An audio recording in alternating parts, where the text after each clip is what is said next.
ফুরফুরে আমেজে রিকশায় চড়ে ঠাকুরগাঁওয়ে রিটার্নিং কর্মকর্তার কার্যালয়ে বিএনপির মহাসচিব। সোমবার ছিল মনোনয়নপত্র জমা দেওয়ার শেষ দিন। এদিন সকালে ঠাকুরগাঁও ১ আসনে প্রার্থী হিসেবে মনোনয়নপত্র দাখিল করেন মির্জা ফখরুল ইসলাম আলমগীর। পরে সাংবাদিকদের মির্জা ফখরুল বলেন, দীর্ঘ সংগ্রাম, ত্যাগ, তিতিক্ষা এবং নির্যাতনের পরে বাংলাদেশের মানুষ ভোটাধিকার ফিরে পেয়েছে। দয়া করে এই অঞ্চলে পূর্বে যেভাবে আমাকে সমর্থন দিয়েছেন, এখনও সেইভাবে সমর্থন দিয়ে আমাকে ধানের শীষে ভোট দিয়ে আমাকে আপনারা জয়যুক্ত করার জন্য আমাকে সাহায্য করবেন। বন্দর ও পতেঙ্গা নিয়ে গঠিত চট্টগ্রাম ১১ এ আসনে বিএনপির কাণ্ডারি হিসেবে মনোনয়নপত্র দাখিল করেন দলের স্থায়ী কমিটির সদস্য আমির খসরু মাহমুদ চৌধুরী। যাদের মাধ্যমে দেশে গণতন্ত্র ফিরে এসেছিল, বাংলাদেশের মানুষ তাদেরই ক্ষমতায় আনবে বলে মন্তব্য করেন আমির খসরু মাহমুদ চৌধুরী।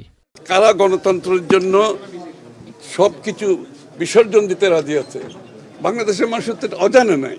সুতরাং তারা জানে আগামী দিনে কাদের মাধ্যমে বাংলাদেশে আবার গণতন্ত্র ফিরে আসবে। এদিকে ত্রয়োদশ জাতীয় সংসদ নির্বাচনে অংশ নিতে নরসিংদী ২ আসনের প্রার্থী হিসেবে মনোনয়নপত্র দাখিল করেছেন বিএনপির স্থায়ী কমিটির সদস্য ডক্টর আব্দুল মঈন খান। উপজেলা নির্বাহী কর্মকর্তার কার্যালয়ে গিয়ে তিনি মনোনয়নপত্র জমা দেন। পরে সাংবাদিকদের সঙ্গে আলাপকালে তিনি বলেন, গণতন্ত্র হচ্ছে সকল রোগের নিয়ামক। গণতন্ত্র রক্ষা পেলে বাংলাদেশের সব সমস্যা সমাধান হবে। এদেশের মানুষ যাকে খুশি তাকে ভোট দিয়ে তাদের ইচ্ছে মতো একটি সরকার গঠন করবে এবং আমি এটাও মনে করি যে গণতন্ত্রকে এদেশে ফিরিয়ে আনতে হলে এটাই হচ্ছে একমাত্র উপায়। এদিকে নোয়াখালী ১ আসনে মনোনয়নপত্র দাখিল করেন বিএনপি চেয়ারপারসনের উপদেষ্টা ও সুপ্রিম কোর্ট আইনজীবী সমিতির সভাপতি ব্যারিস্টার এএমএম মাহবুব উদ্দিন খোকন।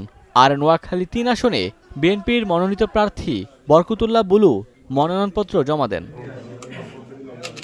এছাড়া ফরিদপুরে শামা ওবায়েদ ও চাঁপাইনবাবগঞ্জে হারুনুর রশিদ সহ বিএনপির কেন্দ্রীয় কমিটির নেতারা নিজ জেলার রিটার্নিং কর্মকর্তার কাছে মনোনয়নপত্র দাখিল করেছেন। Omar Faruk, Star news.